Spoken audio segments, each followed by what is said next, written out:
15 hits tonight, but just the 4 runs. Was this just one of those games where it was just tough for whatever reason to get that big clutch hit?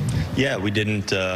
We just didn't. We had opportunities. We had a lot of good at-bats. Put ourselves in a good position to score enough runs.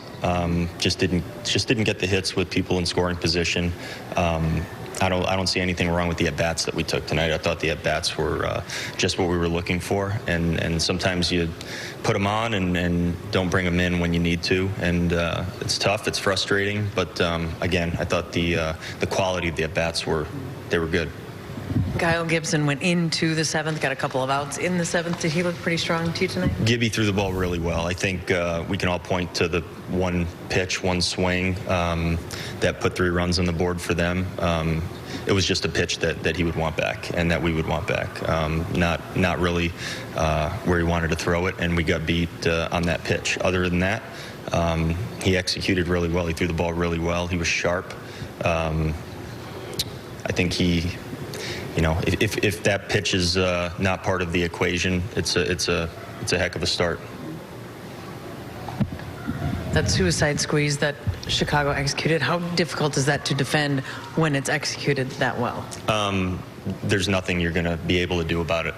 It's an unconventional play. It's not something that you can prepare for. I mean, truthfully, I think it's the only one I've ever seen in pro ball. Yeah, with 2 strikes, and you know, in a situation like that, I've never seen it, and I doubt that many of our players on the field have ever seen one.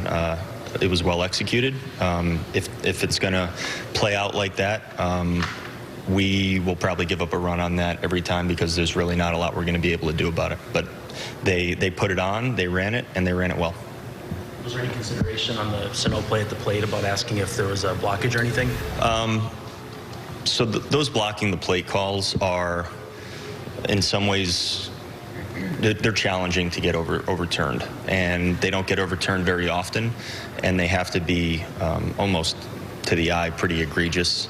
That being said, we looked at it. There was a lane, and the way that it works is the catcher basically, I believe, has to block the plate before anything happens. The runner has to have no lane at any point, because the throw can take the catcher into the lane, and once the catcher has the ball, he can block the plate all he wants. So in that situation, we just didn't feel you know, like it was a play that was going to get overturned. We actually thought that the play yesterday, I believe it was yesterday, Mathis, and we thought there was a lot better chance of that getting overturned, despite the play not being as close as the one today. So just to clarify, Rocco, you're saying that in order for it to be overturned, he would have needed to obstruct that lane before the ball even came into play? Basically, as the ball's being hit, he basically has to stand directly in front of the plate with 0 lane for the runner the entire time, catch it, put a tag on.